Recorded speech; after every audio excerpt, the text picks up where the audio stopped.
Bigyan natin. What type of jet carburetor controls the amount of fuel for idle speed? Left pilot, slow, Slow. jet needle, C, main high speed jet, or letter D, needle jet. Dalawa nga kasi yung jettings, diba? Main jet tsaka slow jet. O, di man main, yung pinaka-pilot, yun yung ano, marami kasang tawag. Ngayon, bawat jet, may number yun. Kaya yun nandun yung controls the amount. Na yan. Meron kasi mga number yan. 130, 125. Mas tumataas yung jet, mas malaking gas yung kinakain. Kaya, kung magtotono ka ng air and fuel mixture, yung tono mo ng gasolina, ayun yung laman ng, yun yung number ng jet mo. Kung 130 yun, 130 yung gas mo. Mag-control ka nila ng hangin dun sa pagbukas mo ng air screw. Doon ang maghahabol, doon ang magdagdag ng hangin. Doon mo i-mix. Pero yung mixture mo nun, 130 na yung main jet mo. Palang natin doon. Ano? Gusto mo malaman yung number? Kung saan kinukuha yung number? Kung yung carburetor mo ng barako, pwede ba sabihin? Mga ganun. Ay, saan mo sa number?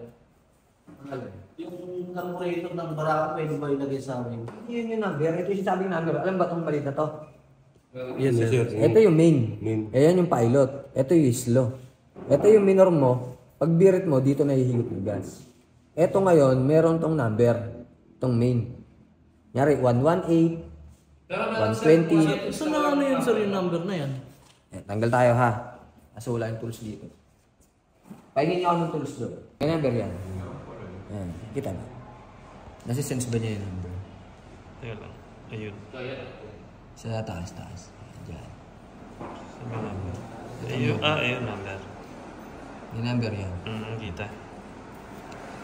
Diba na? Meron. Ako na naman. Kasi yung panita, gumagano'n eh. Meron. Nakita ko eh. Nakita mo ng teleskopyo. Nakakita ba parang kita? E36. Meron. Ayun. May nakalagay dyan lagi K. Tapos yung number. 8F6.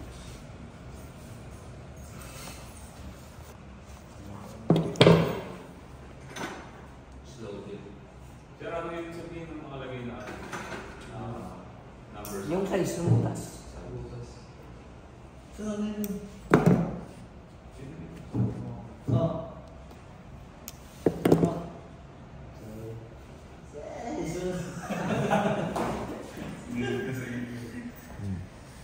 Ayaw ko lang makikita ah.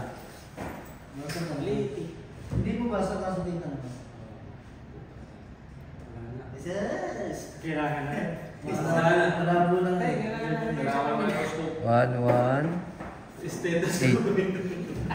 118. Kita? Ito 118. Ewan ko lang kung makikita niyo yung 118 dito. Kasi yun, medyo nahirapan na yan. Ilalo ko sir. Ako na naman lagi. What will result In in English lang, sir. if pilot air screw is turned out counterclockwise? So guys, yan yung second question natin ha. Ayan. So, ito yung mga options. Ang sagot daw ay letter D, all of the above.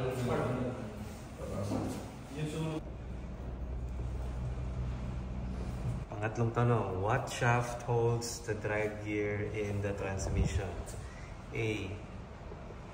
Counter shaft. B. Crankshaft. C. Main shaft. Or letter D. Shifting forks. Wala. Bishop. Main shaft.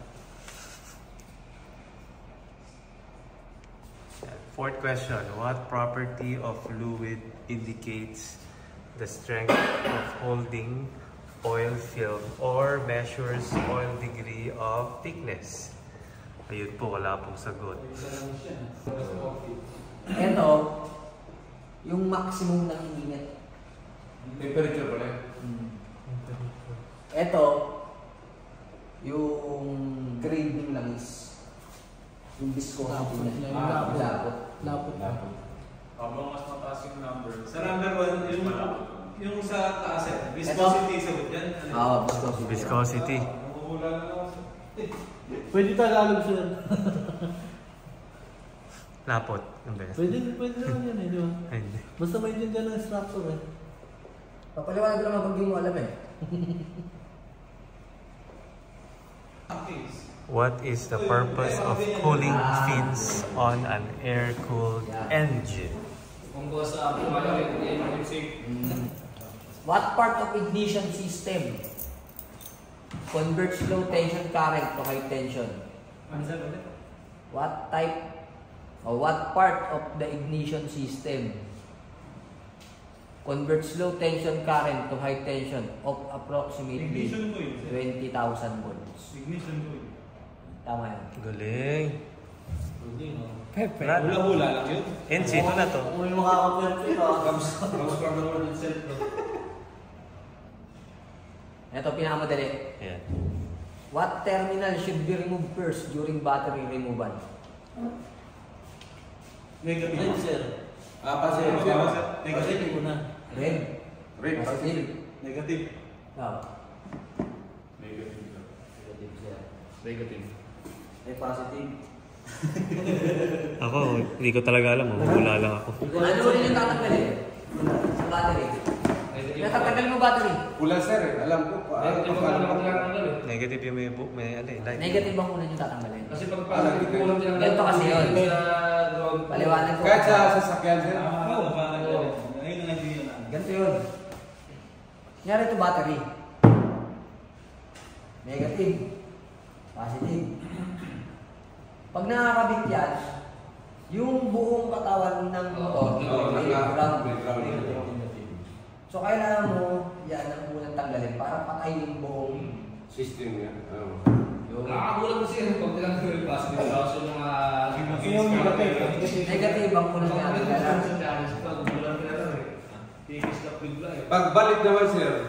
Kasi may Una dalawa. naman yung ano. Positive. Ang positive. Hindi, una negative. Una pa rin ang negative. Siya rin ang unang tatanggalin. Siya rin, Parang una rin positive ibabalik. kasi May reverse sila eh. Huwag ko lang yung... Hindi, sa pagtanggal. Oh. Sa pagtanggal, siya una. Negative. Balik siya pa rin. Hindi, positive. Pagbalik. Pagbalik. Yun lang. Una, pagbalik, yung positive na yung pula. Para patay pa rin yung system, nakakabit na yung positive. Yun nga tama. Positive naman na. Okay. Kasi nakakalito din. Yung iba, basta baklas lang. Ito, hindi ito masyadong ginagawa dito kasi maraming sa tindahan nito. What is the recommended mixture of water and antifreeze to form coolant? Kunyari sa atin nag-yellow. Tapos wala kang makuha coolant pero meron kang antifreeze. May nabibili yan yung antifreeze. Kasi kung wala kang antifreeze, yung tubig ng radiator mo, wala. Yellow na yun. Mag-yellow yun. Ano daw yung mixture? 30-70 sir. Para sa trip. O 30-70 o 50-50? 50-50. 50-50. Ayun, 50-50. Yan na po next na mechanic ko. NC2. Ito po NC3. Magbabalot. Yung C6 yan. Ito kanyan. Ito tanong ko pero nasagutan natin ito kanina eh. Which part of carburetor needs to be adjusted when setting air fuel mixture? Yung first screw. Yung First pilot. screw kasi yung slow at yung main jet mo, nakapix na sa ilog ng carb yun. So kung mag-mix ka na lang, yung air screw talaga. Air screw. Ayan, okay. Ano tawag doon sir? Air screw. Ba't yung ibang tawag doon? Air and fuel mix to. Screw. Air fuel mix to. Oh, kasi nga, yun nga, pag pinagis mo yun, yun yung mixture ng air and fuel. Kasi magkataas ko ulit ng nilo. Kunyari parang ganito eh. Ganito. Kulang yung kulang yung hangin. Babawas ka rin. Pero may gas na yun. May gas na, may higop na Ibig gas. sabihin, parang may constant na gas na eh. Parang yung hangin na lang talaga. Lalagyan mo. Doon ka mag-mix. Ngayon, yung isa, yung yung mismong sa idle. Oo, sa idle. Pampataas lang ang ganun. Yung redondo ng makina, ang malubha lang doon, gusto mo mataas na mataas, pag birit mo yun, tagal mo nang bumaba na. Pag bumaba nyo nun. What is the main reason why the wire from battery to starter motor has large diameter? Bakit yung wire na yan? Malaki. Ito ba sir? Bakit daw yan malaki? Kasi lahat ng ampere dyan sa sano sir. Started ba? Kung Sa started? kailangan, pero ang pinakasagot dito, to allow large current to flow. Kasi kung manipis yan, Ma-overload yan. ang hinihingi niyan, malaking load eh. Lulusaw. Susunog, gilid. Parang sa bahay lang din yan eh. Pag yung mainline mo, number 12, tapos yung pababa, yung iba mababa, yung papunta sa... Sino nag-i-ignite ng fuel and air mixture? Pakadali na ito. Ito yung ano. Yung ano? Spark plug. Spark plug. Ano meaning ng CDI? Wala dito yun. Ano meaning ng CDI? Kasi tanong sa inyo. Okay. Ano meaning ng CVT? Ano yun? Variable. Ano ba yun? Transmission. Ano yung C? Ayan. Continuously variable transmission. Kasi, ikaw tayo naman yan. Ano daw yung kailangang i-check sa bumbilya bago may kabit? Bumbilya? Headlight, yun na rin. Headlight ba? Ito yung Executive reseta positive. Hindi ba sir? Yung pinakalalagay niya. Ang kailangan i-check doon, yung wattage. Kung kaya ba ng motor. Yung volt requirement. Yung type, siyempre yun, sinasabi mo, yung type of valve. Ayan, ulit nga ba yun? Makita nyo naman yun doon. Tapos, reviewin nyo yung anong parts. Yung sinend ko ng mga parts, yung mga pangalan. Reviewin nyo yun. Kahit pa paano, may kabisado nyo yung mga pangalan ng bawat pyesa. Ito, parang nabanggit na natin kanina. Which of the following manual is used to check standard specification, clearance, and limits torque values? Anong klaseng manual yun? Manufacturer's manual. Owner's manual, Owner's manual. service manual, parts manual, o tools and equipment manual. Ulit nga tanong sir. Ano sabi? Which of the following manual is used to check standard specification, clearance, limits, torque values? Lahat yon nasa service manual. Service manual. Service manual. Service manual, nandun lahat. Kasi sa owner's manual, yung pag-maintain na lang yun. Yung motor. Sa parts manual, ayun yung sinend ko sa DC. Yung mga parts ng mga pangalan sa parts. Lalo wala sa tool and equipment yun. What tool is used to measure thickness of clutch friction disc? Vernier caliper. Vernier caliper. Vernier caliper. Vernier caliper. Kapag pillar gauge, Dito lang. tinatawag din niyang thickness gauge. Thickness. Ito naman yung tanong dyan. Yun yung sagot, thickness gauge. What instrument is to use to check or measure connecting rod, big end bearing? Yung gilid. Tapos, di ba may side play konti yung connecting rod? May sukat yun eh. Hindi mo pwede sukatan ng vernier yun kasi di mo may susunod sa butas yun. So yung Pillar. thickness gauge or yung pillar gauge, Okay. yun yung sinusundot doon. Basa. Naka 2 pages na tayo. What part of the wheel or tire prevents the dust particle from going inside the bearing? The bearing. Yun, dust seal. Ano po yun? Dash? Dust seal. Meron yun yung mga motor nyo. Diba, pag tinanggal nyo yung unahan nyo, unahan na gulong. Diba, pag hugot nyo ng axle, may bushing. tapos may rubber. Yun ang dust seal. Hindi yan oil seal. Dust seal. Yes.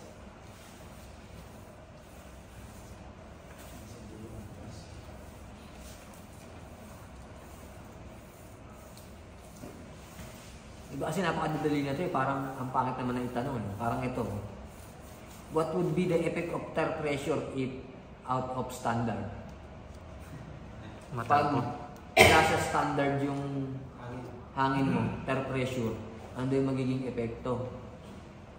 So, syempre, nandun na lahat. Handling, magbabago, tatakaw sa gas kasi hirap tumakbo, pag-flat. Tapos, yung longer service ng life ng gulong, mawawala. Ano ba yung specific na PSI sa harap? Depende. Depende sa motor. Depende sa gulong. Dito, yung all of the above to. Bakit daw yung brake fluid kailangan handle with care? All of the above din to. Ano yung mga pag-isip niya niya? Causes skin irritation, damage to plastic. Check. Totoo yun. Sa pinto. Hazardous if swallowed. Ano to? Ito pa, last. When replacing brake pads, replacement should be done on both pads, only doon sa sira, depende sa customer, o as needed. Kung magpapalit ka ng brake pad, kailan mo gagawin yung pagpapalit? Kung pareho ba, o isa lang, doon lang sa sira, Pareho. depende sa customer, o kung kinakailangan talaga. Depende sa customer, sir. Kung kinakailangan. As, kumbaga, parang as needed. Isa lang yung palitan ng brake pad, no? Okay pa kami sa sir, yung isa lang yung bilhin mo, hindi ka na no. So ano sagot doon, sir? As needed. Ano sagot? Kung kinakailangan. Oh. Hindi, susunod ka talaga sa customer eh. Nakakala naman ang Babalik sa iyo. Susunod ka sa customer. Ito na po yung mga mekaniko, na-certify na sila ni boss. Pwede na kayong magwasak ng buhay. Wasakin nyo na yung mga motor ng kapitbahay nyo, ha?